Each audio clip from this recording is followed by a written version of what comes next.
জুলাইয়ের বিরুদ্ধে অবস্থান নিয়ে সরকার পার পাবে না বলে মন্তব্য করেছেন বিরোধী দলীয় নেতা ও জামায়াত আমির ডক্টর শফিকুর রহমান। বলেন, সংসদে বিরোধী দলের কণ্ঠ দমিয়ে রাখার চেষ্টা হচ্ছে আর মীমাংসিত বিষয়ে সরকার জল খোলা করছে বলে অভিযোগ করেন বিরোধী দলীয় চিফ হুইপ নাহিদ ইসলাম।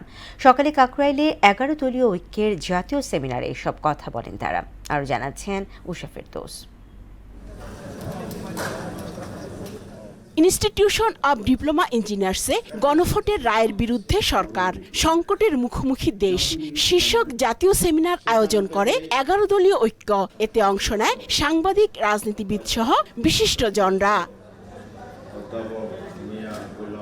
রাজনৈতিক অস্থিরতা ও বিভাজনের মাধ্যমে দেশকে অনিশ্চয়তার দিকে নিয়ে যাওয়া হচ্ছে বলে অভিযোগ করেন 11 দলের শীর্ষ নেতারা। বিশ্ব ইতিহাসে রেফারেন্ডাম এবং গণভোটকে এইভাবে উপেক্ষা করার কোনো দৃষ্টান্ত এবং নজির নাই।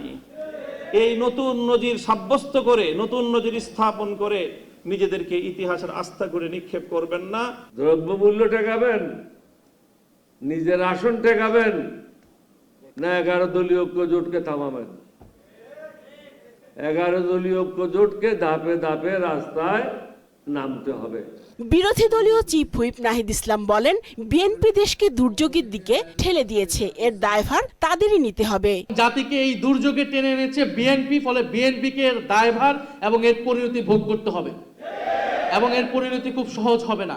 জুলাই পরবর্তী বাংলাদেশ কোনো রাজনৈতিক চাপ কিংবা কারো চোখ রাঙানিতে পরিচালিত হবে না বলে মন্তব্য করেন জামায়াত আমির ডাক্তার শফিকুর রহমান। জুলাই আছে, আমরা আছি, জুলাই আছে, সরকার আছে, জুলাই আছে, বিরোধী দল আছে, জুলাই নাই, কিছুই নাই। এই জুলাইয়ের বিপক্ষে অবস্থান নিয়ে সরকার পার পাবে না ইনশাআল্লাহ। যতদিন সংসদের ভিতরে জাতির জন্য অধিকারের পক্ষে লড়াই করতে গিয়ে আমাদের থাকা প্রয়োজন, ততদিন থাকবো, তার বাইরে এক সেকেন্ডও নয়। ইসলামী ব্যাংকে অস্থিরতা তৈরি হলে দেশের অর্থনীতি হুমকির মুখে পড়বে বলেও মনে করেন তিনি।